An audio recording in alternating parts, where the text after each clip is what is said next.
Welcome to the Java programming tutorial. The last tutorial we were looking at an array of strings, and then before that was an array of integers, and it was a one-dimensional array. You get two-dimensional arrays, but you also get arrays of objects, and so it's time to look deeper into objects, and this is like essentials for understanding object-oriented programming. It's not difficult, but to get your head around it the first time can be a bit difficult, so this is why I'm going to try to explain this, and I say try. And this is where books tend to skip, and there seems to be black holes in people who have been taught programming. This is the sort of thing, there'll be holes that destroys our confidence in programming or understanding programming. This is like the essential fundamental blocks and object-oriented programming. And so why I'm saying this now is because we've came to arrays in Java, and you can pass an array. You can have an array of arrays. You can have an array of objects, and this is where your mind might find it difficult if you're a beginner to get around. And so, what is an object? We've done a class, we've created objects, and so what we're going to look at is how you pass objects. And so that's what we're going to do, and we're going to go deeper into it. And this is, as I say, essentials. And so I'm going to try to explain this well, so hopefully I'll be able to do this. I don't want to talk too much, so we'll get started. So the first thing to start off with is we've done variables, we've done integer, string, we've done an array. And an array is the same as a variable, but it's a collection of variables all grouped together as under one name, and you can index each element. And so we explained that in the last tutorial, and this is it, index, 0 is the first one, 1 is the second, 2 is the third, and 3 is the fourth, and you can access each individual one, you can change each individual one. Doing this here is array index 0 equals 3 is the same as going num3 equals 53 on what that's individual variables. And so this is called a data type. Int, string, array is an object, but it's a data type. But so it's a class. And if we go back to where we created an object, so we'll go back to main, we created an object, and so you can see second class, and then we called it a name. So we've done it all in one line there, but we could have done it in two lines, and sc equals, so we could have done it like that there. The reason why I've done it like this, so you can see that we've declared it the same way as we've done a variable, and then we've assigned a value to it. And so this here is the same as int num. We've just declared an integer, num equals 55, and we've done it a value. It's not being used, that's why it's signaling, or not used, see? Right? And it's the same with a string.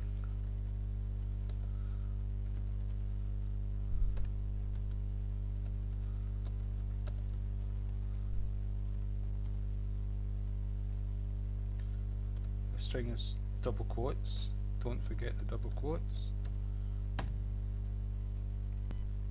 So that's us declared a string and an integer, and we've given it a name, and we've assigned a value to it. We'll separate them so you can see them better.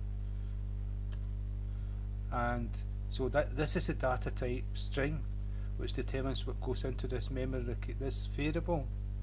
And it's YouTube in this one, and this is the data type and that determines what goes into this variable, and it's a number, an integer.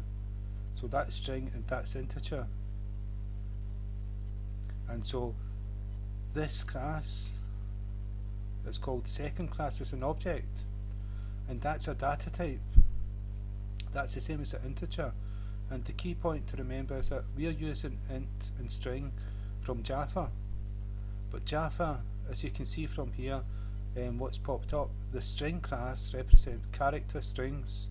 All string literals in Java programs such as ABC are implemented as instances of this class. It's just told you that string is a class. This has already been created for us, and it's the same with the primitive int. It's a class somewhere in Java, and it's the second class. This is the second class that we create an object of. The integer, though, there's an integer class, int, though we don't have access to it. When you do int, it creates an object of int, and then we give it a name. And the rules within this class and the methods is something that you can use with this integer. And so that's an object. So we've done int num, we've done second class, this class up here, sc,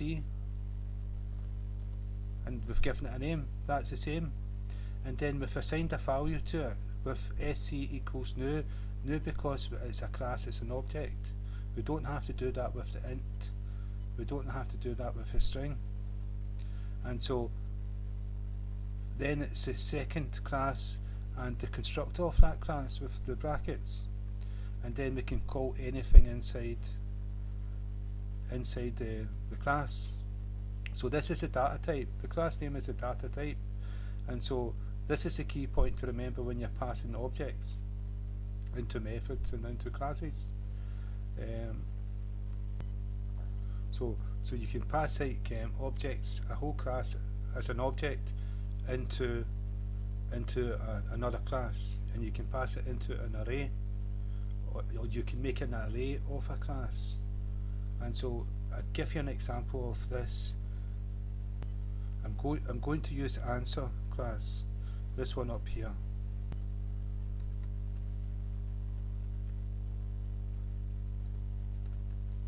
Class, give it a name, AC, and we'll do it the way we create the integer, just to show the similarity to it.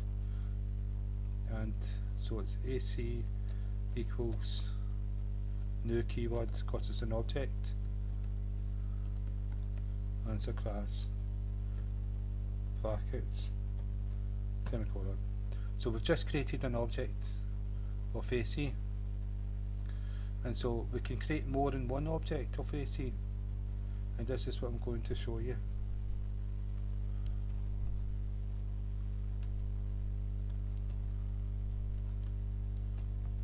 And what we do is we'd give them different name to. So we've created 3 different instances. We could make hundreds of them, and so with the num integer we can create 3 different ones of them the exact same way.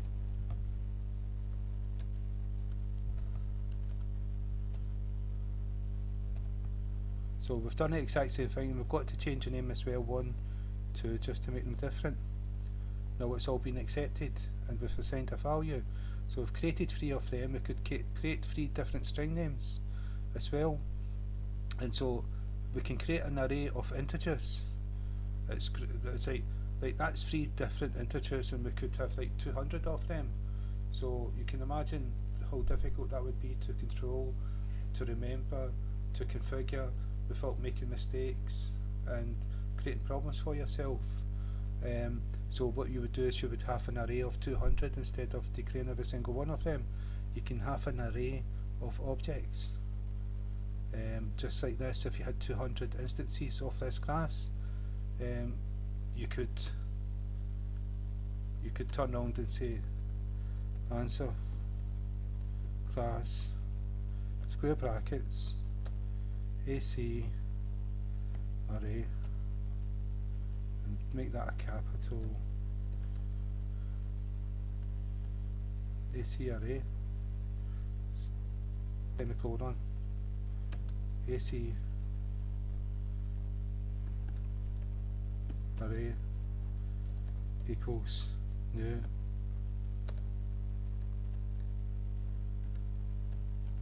answer class. Let's see if that's right. Yeah, it's got to be, I think it's got to be the, yeah, it's, you've got to, when you declare an array, it's square brackets, and you've got to state how many elements is within this. If I can get my cursor back again. So let's say we've got we've got 1, 2, 3, 4, no, 3, we created 3 arrays, so if that's 3 elements, that's an array of 3 different elements. That's equivalent of what we declared here. And so that's a data type with an array. And if we look back to the third class, we've got the data type array equals new int with the square brackets. We've assigned all these, so we didn't have to say how many elements, because we've already told that by assigning all these 1, 2, 3, 4, 5, 6, 7. Java knows the 7, so that would be 7 in there. And so it's the same with what we've just done with, where were we? Answer class. Yeah, is that right? I've lost the place. Where are we? What one was it? Second? Yeah, it's the first one. Right, so just like we created like 3 different integers, and then we said, oh, we could do that as one array. We created 3 instances of an object, and we created an array of 3, which is equivalent of these 3. It's all grouped together as one name, and you index it. So the first object is 0, and so I'll show you how to access. So now we've got an array, and it's called AC array. If we go square brackets and we put 0 inside it, and then we go dot, what you're going to get is every single method that's within answer. So you've got overload meth, all the different constructors. You've got get answer. So if we do get answer and semicolon, that's going to return the answer for the first object in this array. We see how we created 3 different ones. Well, the first one get answer, but it's not going to get the get answer for the second object or the third object. And so that's an object of arrays. The whole object is passed to that array, and you can access all the data members and all the methods that are not private. If it's private, you won't have access to it, but you use the get and set methods to set them and get them. And so and what to remember is that the data type, the type, like string and integer, is also the class name. So, and then you give it a name, and you can use it just like any other data type, and you can pass it to another class, and you can pass it to another array, another method. And so we're going to continue this with next tutorial, because this is Site Essentials, and I hope that I explain it well so that you do grasp it and able to use it, because it's very important. And this is what sort of gets neglected, and you learn all the different essential parts of programming, object-oriented programming style, and yet these fundamental bits are missing. So this is the key parts. And so again, thank you for your time.